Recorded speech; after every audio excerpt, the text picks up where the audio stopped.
This is This Week in Haiti, weekly podcast. We usually come midday around 1 o'clock on Sundays.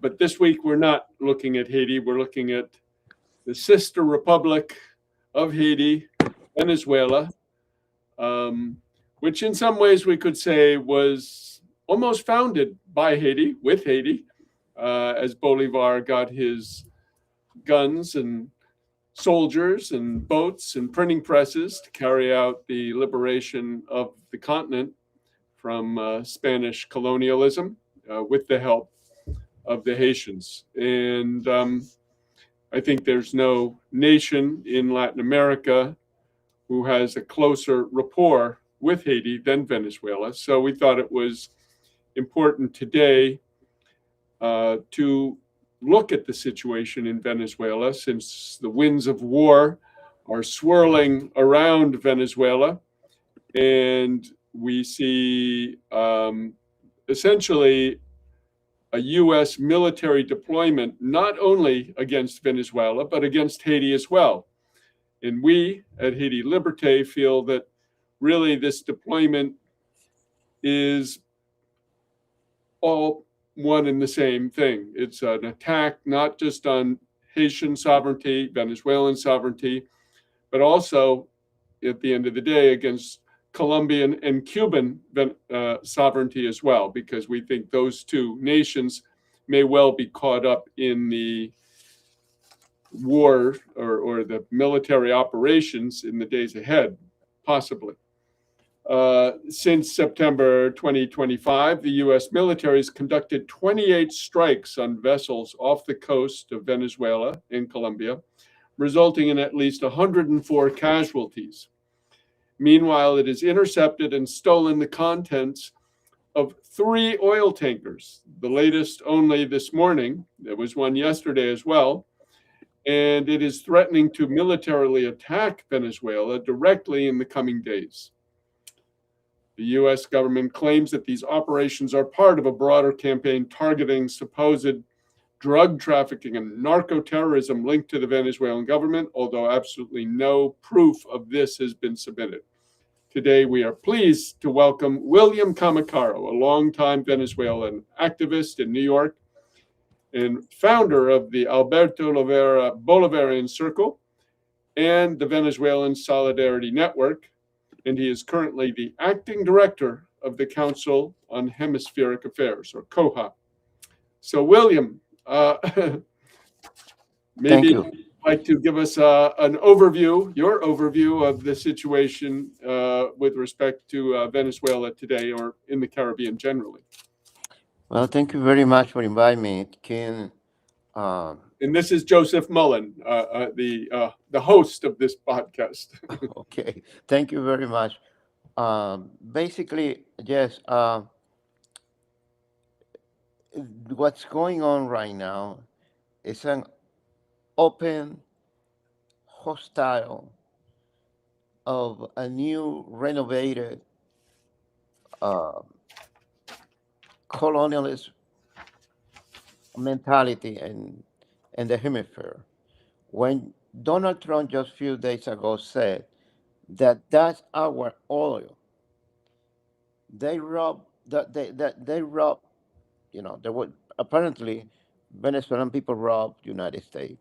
So that's our oil, that's our land, that's our water. And he mentioned the lands too, because there are 3 things that they want. Basically, they want a big area that's called Dragon in Venezuela, where they are one of the biggest gas um, reserve in the hemisphere.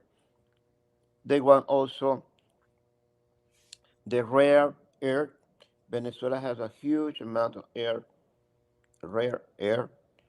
Remember that Venezuela, big part of the country, was formed in the Precambrian era. So when the South America continent was part of Africa, so that area where the Orinoco River is, where the state of Bolivar, Monagas, and so certain other states are basically coming from that period of time, and from that period of time have been untouched. So that area is completely rich in rare minerals. So they want that area too. And they want to have control of the entire Orinoco River, where the biggest oil reserves are located. And that's the thing, that's what Donald Trump has been requesting to Nicolas Maduro. Mhm. No access, no a negotiation, no absolute control of those areas. Um, gas, rare earth, and oil. We have the biggest oil reserve in Venezuela, but at the same time, something that a lot of people don't know is that there are other kind of oil that just people are learning about it. Is the oil called green oil, blue oil. And Venezuela have a big amount of that kind of oil. They don't know exactly how much Venezuela has, but just a few days ago, probably you remember, that Donald Trump was also planning to attack Nigeria.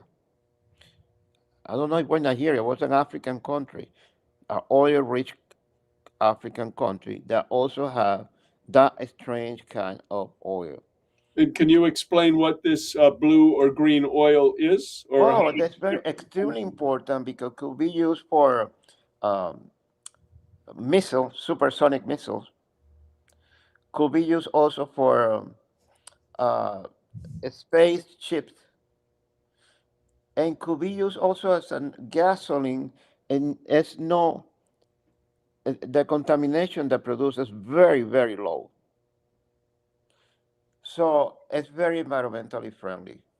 So if I can just understand, not to go too much into the weeds on this, William, but I understand that Venezuelan oil needs a lot of refining. It has a lot of sulfur in it. Is this oil more pure, lighter oil than the It's heavy? much more pure. It's more much pure, and also it's a kind of oil that not everybody has. Mhm, And as that kind of oil is under the extra heavy oil. Venezuela mhm. have a light oil, what they call middle one, and then the super heavy oil. So that kind of oil is under that mass of oil that is in Venezuela, and they think that it's a huge amount. It's a huge amount, but they don't know how much it is. But Yeah. they have And that kind of. for the rare earths, can you give an idea of some of the rare earths that Venezuela has, and are they being exploited? No, it's completely virgin. It's the same thing happening with Venezuela. Is it has not been officially a country that has been, a minor country. So basically, but there has been some uh, people or some kind of artisanal miners, Venezuela, and some other people from Brazil and other countries that have been getting to the Amazon to do mine. But the government is just exercising on or just getting into that kind of enterprise after the sanctions against the oil industry in Venezuela. Is when the Venezuelan government, um, Maduro government, decide to put their hands on the mine industry, and they start to work with certain products. There is a huge amount of minerals. It's so huge that the ELN, the army, the so-called uh, guerrilla movement in one of the so-called guerrilla movement in Colombia that is in the border with Venezuela. It's operating very close on the border, and sometimes it's able to go inside and go outside. So basically, of the country, basically they have been extracting coltan from Venezuela. They have been taking the coltan to the military bases of USA and Colombia, and they have been getting coltan from those military bases to United States. So, so it's almost the same kind of stuff that they do with the drug. So they have been extracting a bunch of mineral from Venezuelan Amazon using those irregular uh, military groups in the border with Venezuela. Now there are a lot of facts, there are a lot of proof that can, you can see that that's the main work of the USA military bases in Colombia. Mhm. But some of these minerals are what? Lithium, cobalt? What are the rare earth minerals? Oh, well, they have a bunch of rare minerals that are new, and those minerals are also used for high technology, Mhm. like I think that until now the only country that is able to process that rare air or those rare minerals is China. I see. And that's one of the big problems also the United States has. So they are also worried because China is the country that is investing right now in the oil industry in Venezuela, but that's happening thanks to them because they blockade the oil industry in Venezuela. Venezuela have a very good relationship in terms of you know, a enterprise with the oil with United States, and that was terminated by all the blockade against the Venezuelan country. A thousand, um, more than 1,000 sanctions, illegal sanctions, unilateral sanctions, have been imposed to the Venezuelan people and have been causing a lot of problems in the economy. And a lot of people have been dying as a consequence of those sanctions. We will say that more than 150,000 people have been dying as a consequence of those sanctions. And and basically, that Venezuela's producing oil and the country that is investing in the refineries and the country that is using, uh, helping Venezuela and buying that oil is China because United States imposed sanctions. Yeah. Period. Yeah. I don't want to monopolize, Joseph. I don't know if you have some questions, but I have No, a I million right now. appreciate hearing your perspective, and I think many people will be grateful to hear what the conditions are like in Venezuela right now. How the people are mobilizing and kind of preparing. Uh, Yeah. yeah, Yeah, if you can give some idea of what the mobilization, how it's being carried out. Well, this is very interesting because the daily life of the Venezuelan people look normal. You will see them going to work, doing the normal stuff that people usually do. Go to parties, go to a baseball game, they're doing their normal life, but they are always talking about this relation with United States. The good thing about what's happening right now is something could be good about it, is that now it's real. And now people knows that when President Chavez was telling everybody that they have to be prepared because United States wants to get the Venezuelan oil, when Maduro have been telling everybody in Venezuela that the only thing that United States is the natural resources from Venezuela. So a lot of people have doubt about it. But undoubtedly that after that coming from the president of the United States, that basically, by the way, he rewrite the history. Trump with those comments that is our oil and our resources, they rob us, they steal to us the oil. So hmm basically, he's rewriting history. I think that, that how we're seeing with people history of the United States was wrong. I think that Eduardo Galeano, with his book, The Open Veins of America Latina, is wrong, according to Trump. And now we have to write the open vein of United States. A bunch of black people, indigenous people, mulattoes coming here to rob all these poor white victims in the north of the continent. Basically, it's so weird what's going on with this president, and it's so uh, it's when I heard that, I it took me time to swallow his comments. So, and this is good because thanks to that, I think that the the the people in Venezuela are getting more compact. They are getting more realizing that this is a real threat. They are now realizing that they have to be very well prepared, to be very well organized. But at the same time, this is creating a huge um, international solidarity movement from all over with Venezuela, to the point that several people, a big amount of people have been offering themselves to enlist, to fight together with the Venezuelan people against USA imperialism. So there are a bunch of international brigades that at this moment are are getting informed. People are getting there to be part of the international brigade and to fight against United States and capitalism and also imperialism coming from United States in Venezuela.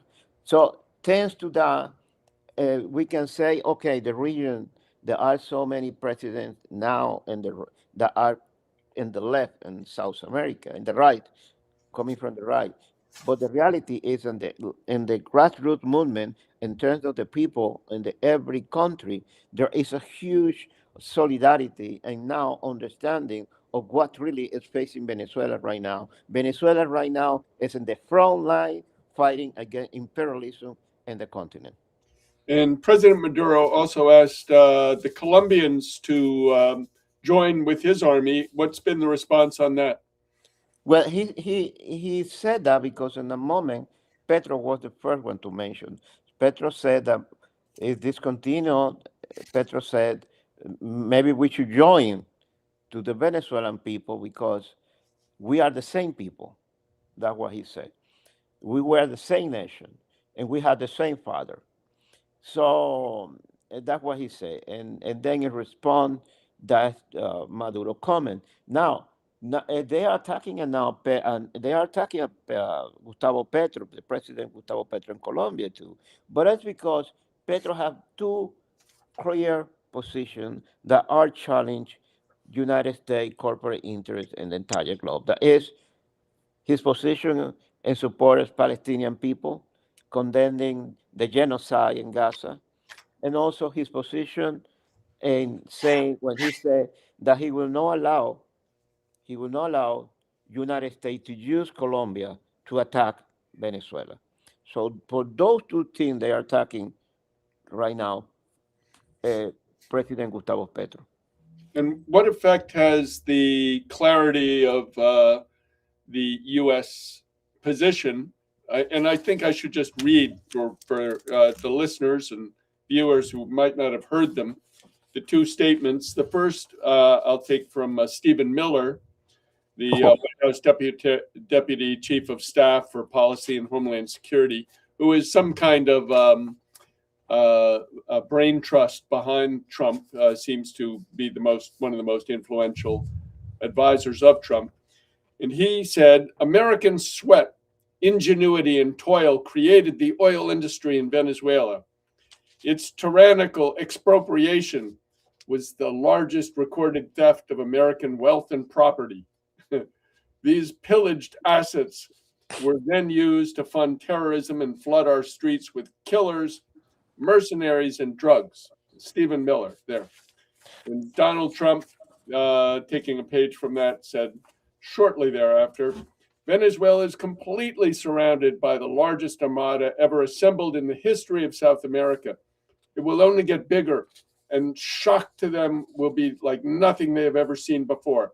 Until such time as they return to the United States of America all the oil, land, and other assets that they previously stole from us. The illegitimate Maduro regime is using oil from these stolen oil fields to finance themselves. Drug terrorism, human trafficking, murder, and kidnapping, for the theft of our assets, and many other reasons, including terrorism, drug smuggling, and human trafficking. The Venezuelan regime has been designated a foreign terrorist organization. Therefore, today, I am ordering a total and complete blockade of all sanctioned oil tankers. going into and out of Venezuela. The illegal aliens and criminals that the Maduro regime has sent into the United States during the weak and inept Biden administration are being returned to Venezuela at a rapid pace. America will not allow criminals, terrorists, or other countries to rob, threaten, or harm our nation. And likewise, we will not allow a hostile regime to take our oil, land, or any other assets, all of which must be returned to the United States immediately. Thank you for your attention to this matter. Anyway, that's Donald Trump in a wild, almost incoherent rant. William, what effect has statements like this by Miller and Trump had on the opposition, and in particular, the view of somebody like the Nobel Prize laureate Machado? The Nobel Peace Prize for Corina Machado. Yeah, basically, she doesn't have any base in Venezuela. The only power that she has is the power that she's getting from United States and from the Zionists. Remember that she requested to Netanyahu support to overthrow the Venezuelan government. Just a few days ago, Netanyahu said that he is just waiting to as soon the post Maduro era start, they would like to really invest in Venezuela. So she's opened the country to the international exploitation, and she has been someone that has been very useful, as Juan Guaido was, for defending the interest of the corporate interest in Venezuela. And the most horrible thing about the Nobel Peace Prize is that have been able to put their prestige to basically endorse a military conflict to Venezuela. So the Nobel Peace Prize is not anymore the Nobel Peace Prize. We could call him the Nobel War Prize. And that's why I'm very happy that Julia Assange and other people are suing them, because they have to respond to their people and to the international community, because it's obviously that Corina Machado doesn't deserve that huge recognition. In terms of what Trump said, I feel like it's the upside world. We are living in a very weird time, and that's what I'm saying, that maybe we should rewrite a book called The Open Vein of United States, because it's so ridiculous what Trump has been saying. Yeah, I thought that was um, Rockefeller, that for more than 100 years was basically looting Venezuela and getting all the oil from Venezuela. And I thought that was Rockefeller that get extremely rich with that oil, and then became the governor of New York and vice president of the United States, and almost he got to be the president of the country. So I don't really, this is so amazing what's going on. And that's because they know that they don't have the capacity to be anymore the superpower. They don't have the capacity to be in control of the entire planet anymore.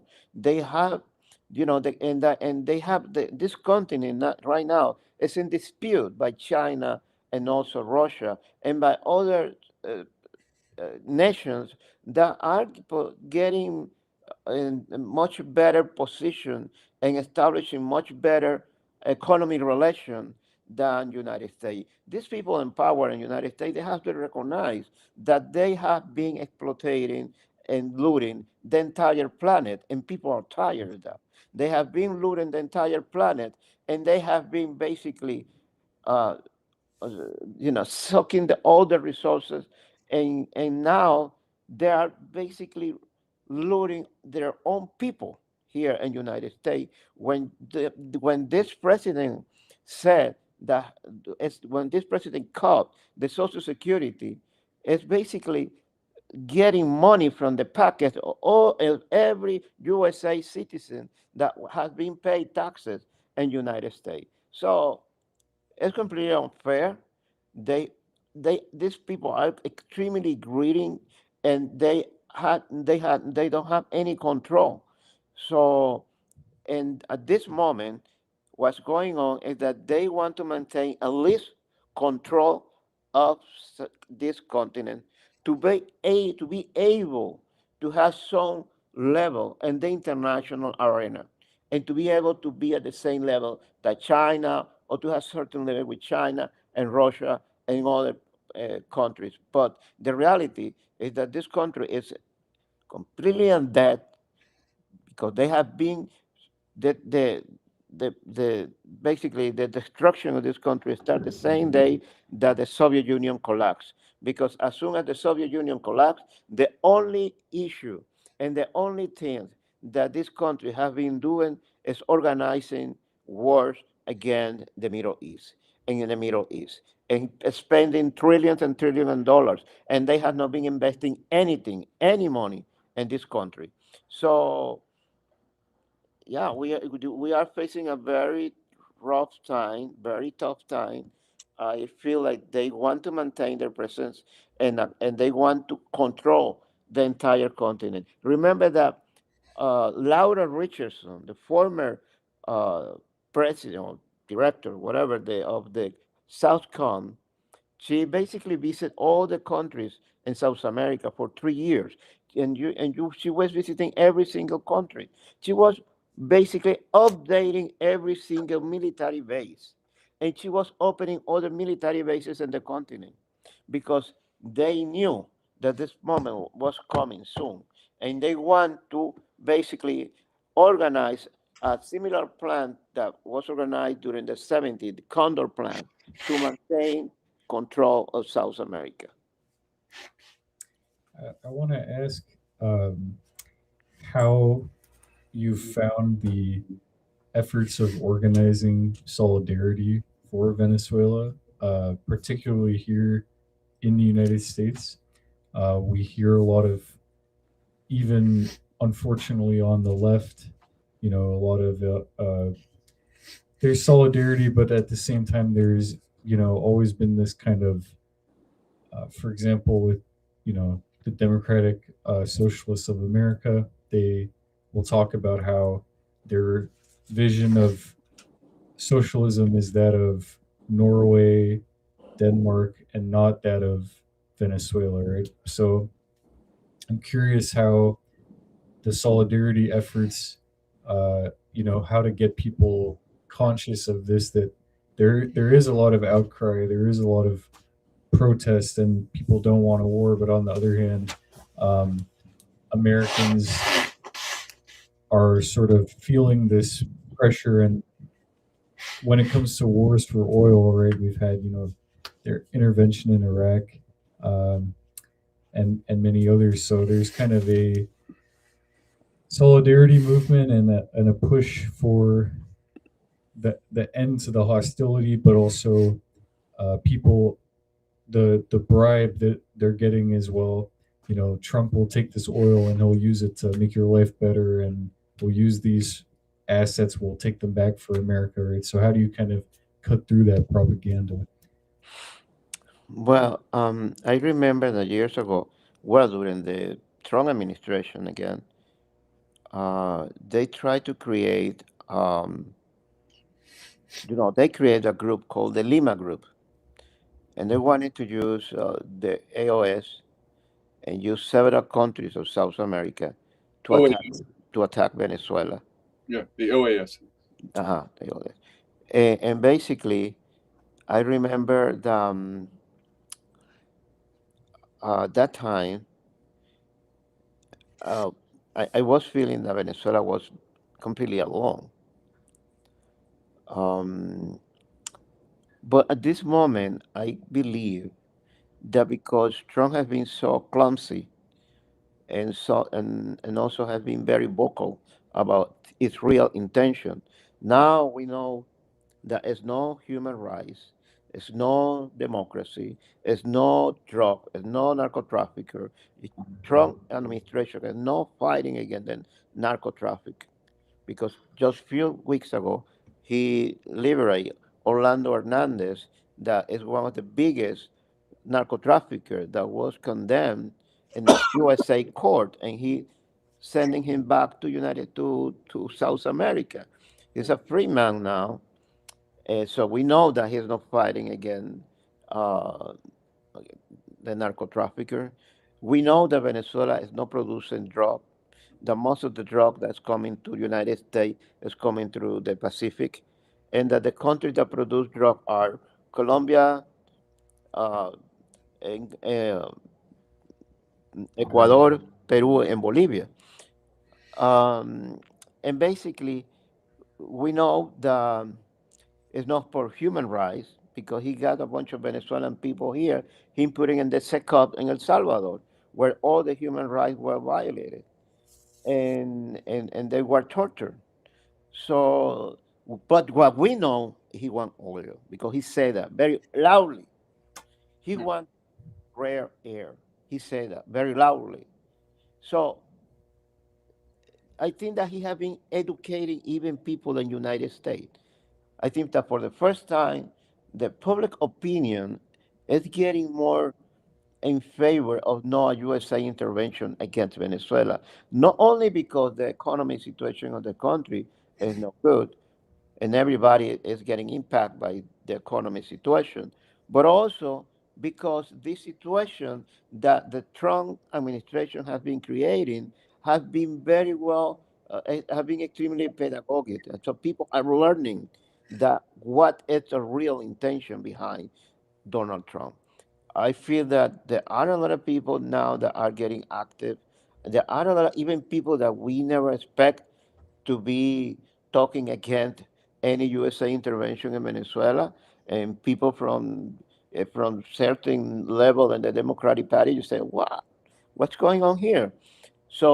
And I think that the working class, the unions in the United States are starting to mobilize to say, no, we don't want any war with Venezuela because you don't want to, you are not fighting against drugs. You are not fighting for democracy. You are not fighting for owning anything. You are fighting because you want to control the Venezuelan resources.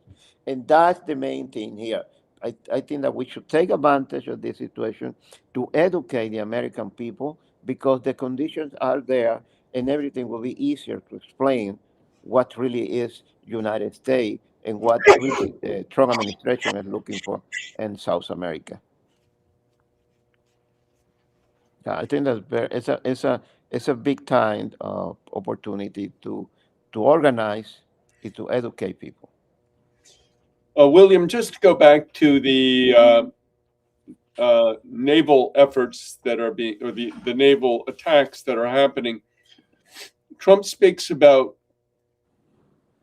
capturing sanctioned oil tankers. What does he mean by that? Sanctioned.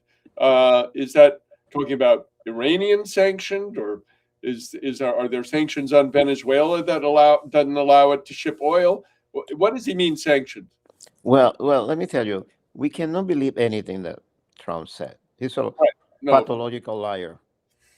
So basically, Venezuela, there are six uh, super tankers in Venezuela that have been sanctioned, but just yesterday they catch one that had no any sanction, and I don't know what happened with the one that they got today, but what I mean is that they are basically uh, capturing super tankers that doesn't have don't have any problem. Even if they have sanctions, it's illegal Yeah. because it's just unilateral sanctions, and the sanctions are completely illegal. So in both cases, it's completely illegal. And but even in the last one that they got yesterday, they didn't have any sanctions, and it was, and I'm not sure, but I think that it's belong to a Chinese enterprise. So, and it's going to be a big issue, legal issue again, United States. Uh, there is an article basically on the.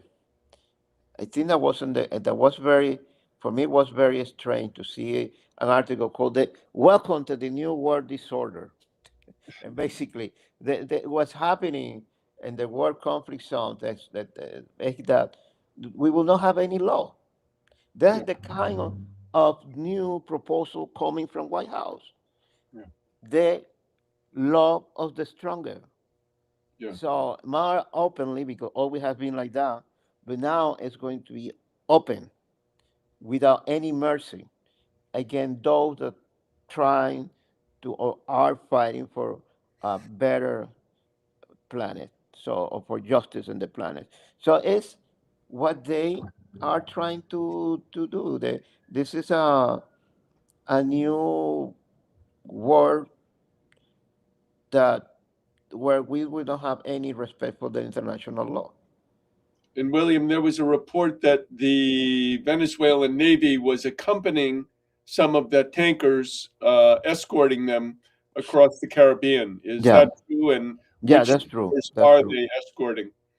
That's true. Uh, I just read today that some uh, commercial ships from Russia they are basically they have basically people with missiles and people with weapons to defend their ships.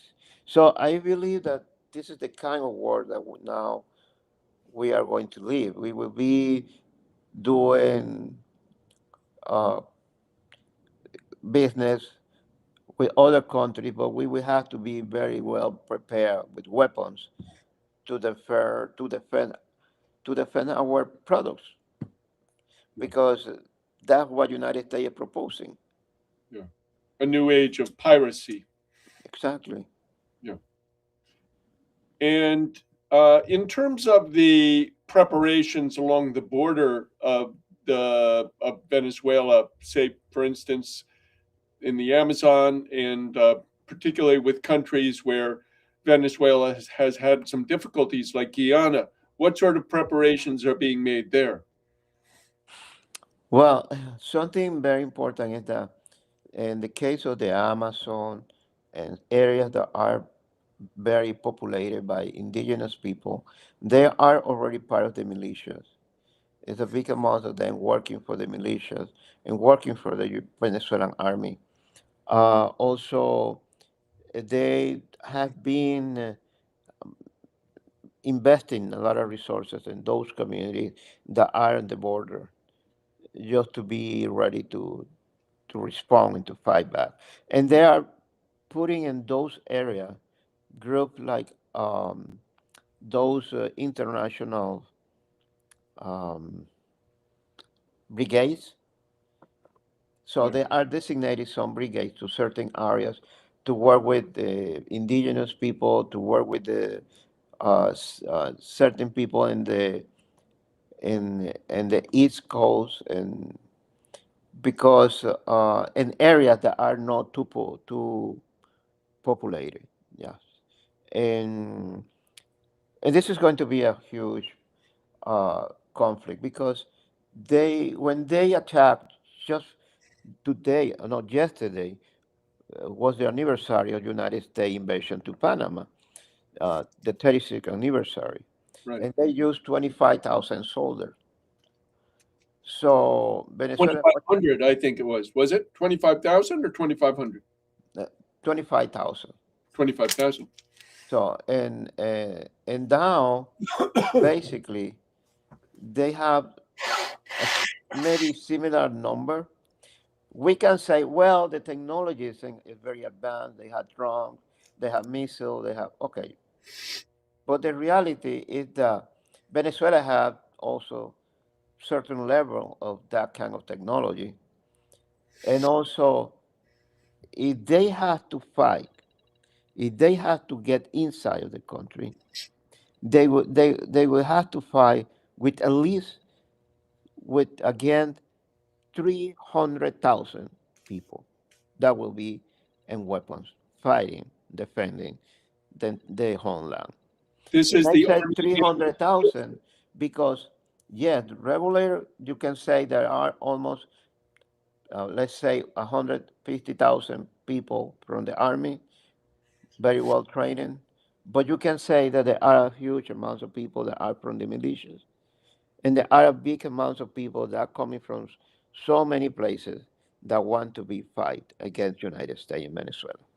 So this is going to be a mess. And that's something that is not convenient, of course, for the entire region and for United States. Because in Venezuela there are a big amount of Colombian, a big amount of people from the Caribbean, and all the countries in all the Caribbean countries will be affected, and they have to expect a big wave of immigrants in the border, and that's something that they don't like. So this is going to be a mess not only for the region but also for United States. At the same time that the economy in this country is not good, so they have to think about it. They don't want to be fighting for decades in a war that at the end probably they will not be able to win. Yeah. And what has been the response of Brazil? Well, Lula is. I think that Petro is much better, but Lula is a case because Lula basically he support Novoa when Novoa supposedly, you know, well, Novoa stole the elections in Ecuador, and he recognized Novoa. Lula also recognized Dina Boluarte in Peru when she basically, through a parliament coup d'etat, removed Pedro Castillo, the teacher, the indigenous teacher of Peru that was president elect in Peru. So when he was removed, Dina came to power without any democratic process. So Lula recognized Dina. And now he is talking with this guy that is now in power because why Dina was removed? Because in the Peruvian parliament, the group that dominate the parliament is the Fujimoristas, the guys connected to Fujimori. So basically, they are running the Congress, and they are very close to the USA embassy in Lima. So they received a letter from the Lima, from the USA, requesting them to remove Dina Boluarte because she was doing some too many close business with China. That's why she was removed from power because that was an order coming from the USA embassy to the Congress of Lima of Peru. So and Lula doesn't have any problem to have very good relation with them. When the BRIC meeting happened in Russia, basically uh, uh, Lula basically vetoed Venezuela at that moment. So Venezuela is not member of the BRIC, thanks to Lula. If Venezuela Why were did he member of do the that? BRIC, huh? Why did he do that? It's something that it's a very weird explanation. Because he was saying that Venezuela was not ready to be part of the BRIC. But the reality is that he vetoed Venezuela, and then when he organized the BRIC meeting in Brasilia, he and when he was talking to the crowd, he said that they should invite the G20 to be part of the BRIC. So, so what kind of global South leader is Lula? Yeah. So he's now responding against United States because has been mistreated by this stupid guy in the White House. The White House is so stupid that he has been attacking some of his allies because at the beginning Petro wasn't one of his allies. He didn't have too many problems with Trump, but he attacked Petro, and then he started to attack Lula, and they start to defend themselves. And but in any case, I think that Lula is a very unfortunate case. I believe that Petro is much better now than what Lula is have been doing. So But has it's Lula very difficult. Yeah, and it's a very explicitly difficult situation. supported Venezuela? I'm sorry. Has Lula come out and explicitly defended He Venezuela? lately he have been coming out defending Venezuela, but we feel that it's because Trump have been attacking him, Yeah. and now I think that the Trump administration realized that they make a mistake, and they are trying to lower the the aggression against Lula. Mhm. Yeah. Do you have? Yeah. Uh, I would also ask about the mobilizations here. There was a rally on Friday in Manhattan. What kind of turnout was there for that, and what lies in the future in terms of solidarity uh, demonstrations here in the United States? Yes, we organized a demo. There was a demo that we organized in a few days because basically what happened is that Monday we realized that the Jeffrey Epstein was supposed to be released this last Friday. We know that now the foreign policy and everything that this administration is doing is around that scandal. So they are trying to figure out how to hide what really was happening in the house of this guy in Jeffrey Epstein house. Basically, so we realized that last Friday they were supposed to release the Jeffrey Epstein file, but also um, they sent all the congressmen to vacation. So that is a very weird time because they didn't want to sign the Obamacare. They didn't want it to do anything with that. So that was a good opportunity to just kill the Obamacare.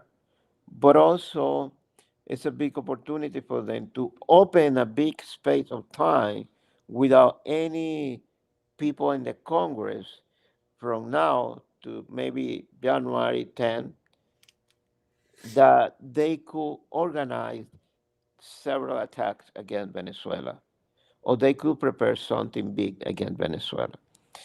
So we understanding that that's why we decide to do this demo uh, very quickly. We have around 60 people there. We have also few people. I can't believe that still there are some people that support Trump, but some people that support Trump show up there. Um, but what's very interesting to see that a lot of people were getting close to us because they wanted to learn and they wanted to see if we had literature to share with them about what's happening in Venezuela. Venezuela is every single day now, right now in the news because what's really happening again, Venezuela is a scandal. Venezuela have more than $25 billion froze in the international bank system. Only in UK there are $2 billion in gold that they don't want to release. So there is a huge hypocrisy from this administration, from the entire bank system, because they are talking about the poverty in Venezuela, but they have billions of dollars fraud of the Venezuelan people, and and it's it's a huge hypocrisy from coming from Donald Trump, and a huge lie talking about the Venezuelan people have robbed in them because Venezuela is victim of all these USA sanctions, and what they really want to do is not to pay for the gold, for the oil, and for all the natural resources that are on the ground in Venezuela. They want to do what they did when they came to this continent for the first time. They want just to rob and to kill and to take everything by themselves. And I think that that's the kind of mentality that is right now in the White House. It's something very unfortunate. So we are preparing us. That we have several meetings this coming week to be ready to anything happening and to defend the Bolivarian Revolution and to defend Venezuela from all those attacks coming from these crazy people in the White House. So we need to be alert. We will be sending emails and we will be sending information to everybody. And where do those, where can people go to find out about those meetings to follow that? Oh yes, we have Venezuelan Solidarity Network. We have our website. You can get there. You can get more information. Very nice articles also. You can go also to the International Action Center website. So we are posting a lot of stuff there. And also we have the Bolivarian Circle website. So we have several places where you can go and see when we have our next demonstration, our next protest, and to see the latest news about what's happening in Venezuela.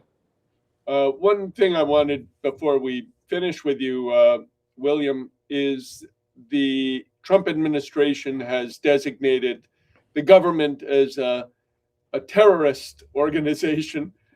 We understand this from Haiti, where the armed neighborhood committees, which were forming in Port-au-Prince, they also designated them as terrorists.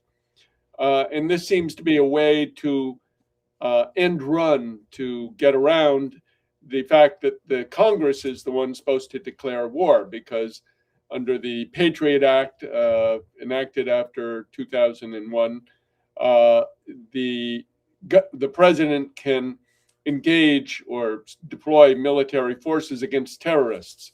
Do you know, or do you fear that the designation of Venezuela as a terrorist state supposedly will somehow cut back or inhibit the support that North Americans, U.S. citizens want to send to Venezuela? Well, I think that a lot of people already know that they cannot trust Donald Trump. They cannot trust Marco Rubio. They know already that they are not fighting against drug traffickers. They are not fighting against the drug. Um, so they know that Venezuela had. They have been for years when Chavez was alive. They have been trying to associate Venezuela with terrorist groups for decades.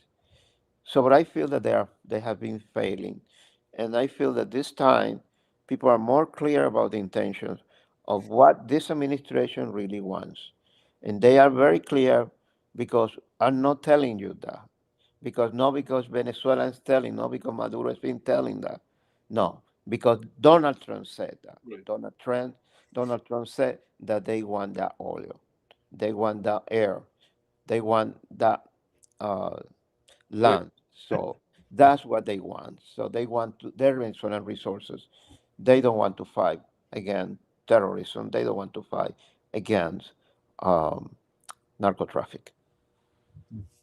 Well, it's very interesting to hear. I grew up in South Florida, so that's part of the angle that is always fascinating to me to see how South Florida politicians, and I mean, obviously Trump now, I think his legal residence is in Florida, so it's always interesting. I'll be back in South Florida next week, and I'm very curious to catch up with friends of mine about if they're doing any organizing work or talking to people, talking to the in the Venezuelan community there about what to do. So Yeah, thanks, man. Thanks.